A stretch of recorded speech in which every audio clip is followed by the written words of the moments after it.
চাই ভক্তি, অসীম পরীক্ষা, ধৈর্য, মায়ের প্রতি এগুলো অনেক মা পরীক্ষা নেয়। আমার কথাগুলো একটু মন দিয়ে শুনবেন।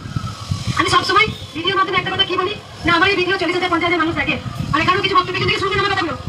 আমি এমন কিছু অকর্ম কুকর্ম করবো না। অনেক মায়েরা, অনেক এখন কিন্তু মা আছে, মা হতে পারেনি, মা হতে পারেনি, তাই জন্য তাদেরকে বাঁচা বলে কটু কথা বলা হয়। এটা কেউ করবেন না, কারোর মতো করবেন না, কারণ একটা মা, সেই মেয়েটাই হচ্ছে মায়ের জাত মা। আমার কথাগুলো মন দিয়ে একটু শুনবেন। যে মাটা এখনো মা হতে পারেনি, যেই মা, আচ্ছা একটা জিনিস ভালো করে দেখো তো, যদি তোমার গর্বে নিজের সন্তান হয় তাহলে কিন্তু আমরা স্বার্থপর হয়ে গেলাম, বুঝলেন তো? আমরা তখন কি বলি বলতো, আমরা আমার আমার কথাগুলো নোট করে রাখবেন একটু, খুব সুন্দর একটা কথা বলবো। আমরা কি করি, আমার সন্তানের কথা চিন্তা করি, আমার সন্তান ভালো খাক, আমার সন্তান ভালো করুক, আমার সন্তান ভালো চাকরি পাক, আমার সন্তান ভালো করি, তো আমার সন্তান যেন থাকে দুধে ভাতে। যখন আমরা নিজেরা মা, সত্যি আমিও স্বার্থপর, আমরা এই কার কথা ভাববো, আগে আমার ছেলের কথা ভাববো, আমার ছেলেটা ভালো থাকুক। কি তাই তো মা সারদা মা না হয়েও জগতের মা হয়েছে। কেন জানো? মা সারদাও চেয়েছিলেন তিনি সন্তানের মা হতে। তখন পরমহংসদেব বলেছিলেন, তোমার যদি নিজের সন্তান হয় তাহলে কিন্তু তুমি এই সন্তানকে তুমি দায়িত্ব নিতে পারবে না। আচ্ছা, যাদের যেসব মায়েরা মা হয়নি, এটাও কি হতে পারে না মা পরীক্ষা দিচ্ছেন? এখনো পর্যন্ত অনেক 8 বছর দিয়েছে, 22 বছর দিয়েছে, মা হতে পারেনি মা। আচ্ছা, গর্ভে সন্তান ধারণ করিয়ে যে মা হবো, আর গর্ভে সন্তান ধারণ না করলে মা হতে পারবো না। আমি এইটুকু বলবো, যেসব মায়েদের মা হতে পারেননি তারা অন্য দিক থেকে মায়ের সাথ গ্রহণ করুন। অনেক আজও আমাদের পৃথিবীতে অনেক দুস্থ অনাথ আছে।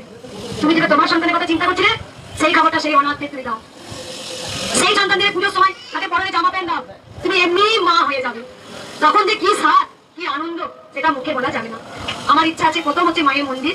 যদি মা আমাকে বাঁচিয়ে রাখে তাহলে কিছু আমি দুস্থ অনাথের জন্য আশ্রম বলবো না, মায়ের ওদের জন্য মন্দির করবো।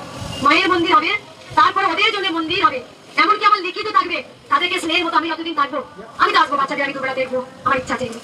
আমি এখনো পর্যন্ত আমি কাউকে বলি না, আমি কিন্তু অনেক থেকে পিছন দিক থেকে আমি হেল্প করি। বলতে নেই, ভগবান বলেছেন একদিকে করলে আর এক হাত জানলে পারে সেই কাজটা সম্পূর্ণ হয় না। আমরা সবাই দেখেছেন যারা মায়ের শাড়ি দেন, সেই শাড়ি আগে আমি অনেক দিয়ে দিয়েছি, তারা পড়ুক। ভগবান ভক্তি দেখে, ভগবান দাদা ভক্তি খায় না, গা ভক্তি গহনা পড়ে না, ভগবান ভালো মন্দ খায় না। ভগবান কি দেখে জানেন? ভক্তি দেখে, যে তার মনের মধ্যে কতটুকু দয়া আছে, মায়া আছে। একটা মানুষই হচ্ছে ভগবান।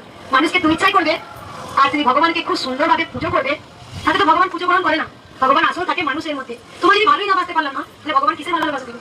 তাই আমি এই কথাটা বলতে চাইছি এই ভিডিওর মাধ্যমে, আপনাদের মাধ্যমে, যারা মা হতে পারেননি এখনো পর্যন্ত, তারা নিজের গর্ভে সন্তান ধারণ করা ভুলে যান। ভাবুন আপনাকে মা অন্য কিছু ইঙ্গিত দিচ্ছে। আপনি আরো ভারতবর্ষে অনেক অনেক সন্তান আছে, তাদের দুবেলা দুমুঠো খাবার দিন, তাদেরকে দুবেলা পড়ার পোশাক দিন, তাদের কি সুখ দুঃখ দেখুন, তারা ভালো ভালো বই খাতা পাচ্ছে কিনা, তাদের দুবেলা কি আর করুন, তাদেরকে বই খাতা কিনে দিন। আমার তো এটা চাই। আমি সত্যি বলছি, যদি আমাকে মা বাঁচিয়ে রাখে, আমার এইগুলো খুব করার ইচ্ছা আছে, খুব ভালো লাগে। ওই যে মায়ের স্বাদটা আমি পাবো, তার মতো স্বাদ আর জীবনে পুরাবে না। তুমি কিন্তু মা না হয়েও তুমি 10-এর মা হবে, 10-এর মা হয়ে উঠবে। ভুল বলেছি কথাটা? আমি জানি আমাদের অনেক সময় নষ্ট হয়েছে, ভাবছেন মঙ্গলা মাইগুলো কি বলছে, আসবেন এই শুনে যাবেন চলে যাবেন, কিন্তু ওই ভগবানের কথা শুনলাম না। আমাদের যে ভেতরে একটা চেতনা জাগে,